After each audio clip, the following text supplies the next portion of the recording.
દાખલા નંબર 39 એન્જિનિયરિંગના વિદ્યાર્થી રસેલને નળાકારના બંને છેડે પાતળી એલ્યુમિનિયમની શીટમાંથી બનેલો શંકુ બેસાડી એક નમૂનો તૈયાર કરવાનું કહેવામાં આવ્યું. નમૂનાનો વ્યાસ 3 સેન્ટીમીટર અને લંબાઈ 12 સેન્ટીમીટર છે. જો શંકુની ઊંચાઈ 2 સેન્ટીમીટર હોય તો રસેલે બનાવેલ નમૂનામાં કેટલી હવા સમાશે તે શોધો.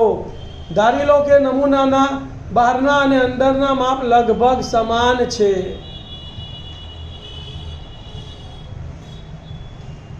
ધ્યાન આપજો ભાઈ. રસેલે નળાકારના બંને છેડે શંકુ બેસાડીને નમૂનો બનાવ્યો છે. અહીંયા ધ્યાન, આ નળાકાર અને એને બંને છેડે આપણે શંકુ બનાવી દીધો. બરાબર.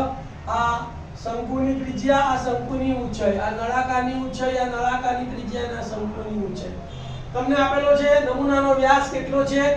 3 સેન્ટીમીટર વ્યાસ આપેલો. પહેલું કામ શું કરવાનું? તો માટે નળાકારની ત્રિજ્યા r બરાબર વ્યાસ ભાગ્યા 2. તો માટે r બરાબર 3/4 સેન્ટીમીટર. જે નળાકારની ત્રિજ્યા એ શંકુની ત્રિજ્યા આવશે ને, તો માટે શંકુની ત્રિજ્યા નળાકારમાં આપણે સ્મોલ r લીધો તો આમાં આપણે કેપિટલ r લઈએ. તો શંકુની ત્રિજ્યા કેપિટલ r બરાબર પણ 3/4 સેન્ટીમીટર થાય. શંકુની ઊંચાઈ આપણને 2 સેન્ટીમીટર આપેલી છે, એટલે આ શંકુની ઊંચાઈ કેપિટલ H લઈએ તો કેપિટલ H બરાબર 2 સેન્ટીમીટર. આપણને કેપિટલ H બરાબર 2 સેન્ટીમીટર. ત્યારબાદ નમૂનાની લંબાઈ કેટલી છે? 12 સેન્ટીમીટર. તો અહીંથી આટલો આ જે લંબાઈ છે કેટલી છે? 12 સેન્ટીમીટર. જેમાં શું આવે? શંકુની ઊંચાઈ આવે વત્તા નળાકારની ઊંચાઈ આવે વત્તા શંકુની ઊંચાઈ આવે. તો માટે શંકુની ઊંચાઈ કેપિટલ H વત્તા નળાકારની ઊંચાઈ સ્મોલ h વત્તા શંકુની ઊંચાઈ કેપિટલ H બરાબર 12. કેપિટલ H ની કિંમત કેટલી છે? 2 વત્તા સ્મોલ h વત્તા 2 બરાબર 12. 2 ને 2 4 વત્તા 4 સામે જાય તો ઓછા. તો માટે h બરાબર 12 - 4. તો માટે નળાકારની ઊંચાઈ h બરાબર 8 સેન્ટીમીટર. બધા માપ મળી ગયા. હવે ઘનફળ શોધવાનું છે. તો શંકુનું ઘનફળ વત્તા નળાકારનું ઘનફળ વત્તા શંકુનું ઘનફળ. શંકુ 2 છે તો શું લખીશું બોલો? હવે નમૂનામાં સમાતી હવાનું ઘનફળ બરાબર નળાકારનું ઘનફળ વત્તા 1 ને 1 2 ગુણ્યા શંકુનું ઘનફળ. સૂત્ર આપણને યાદ છે. નળાકારના ઘનફળનું સૂત્ર પાઈ r સ્ક્વેર h વત્તા 2 ગુણ્યા શંકુના ઘનફળનું સૂત્ર 1/3 પાઈ r સ્ક્વેર h. એમાં r અને h કેવા લેવાના? કેપિટલ. કિંમતો મૂકું છું. પાઈ ની જગ્યાએ 22/7 ગુણ્યા r સ્ક્વેર એટલે 3/3 ગુણ્યા 3/3 બે વાર.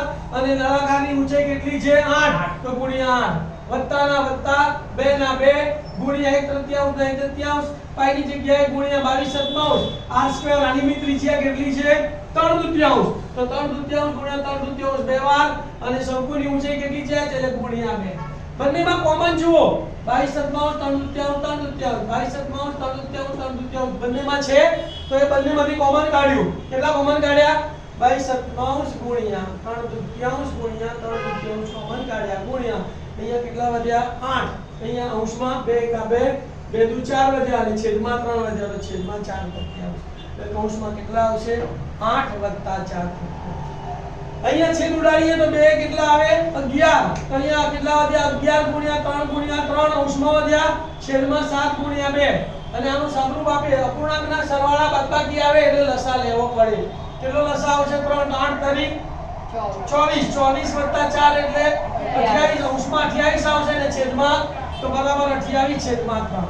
હવે જુઓ અહીંયા ભાગ ચાલે છે. 3 ગયા 7 દુ 14 14 દુ 28. તો અહીંયા કેટલા આવ્યા? 2. તો અહીંયા કેટલા વધ્યા? 11 વધ્યા 3 વધ્યા અને 2 વધ્યા. તો બરાબર 11 ગુણ્યા 3 ગુણ્યા 2 11 તારીખ 33 દુ 66. તો 66 ઘન સેન્ટીમીટર. જવાબ લખી નાખવાનો. નમૂનામાં 66 ઘન સેન્ટીમીટર હવા સમાય. આ જ દાખલો પુષ્કળમાં પૂછાય તો તમારે પુષ્કળનું સૂત્ર વાપરવાનું છે. બરાબર. ક્ષેત્રફળના સૂત્રો વાપરવાના છે.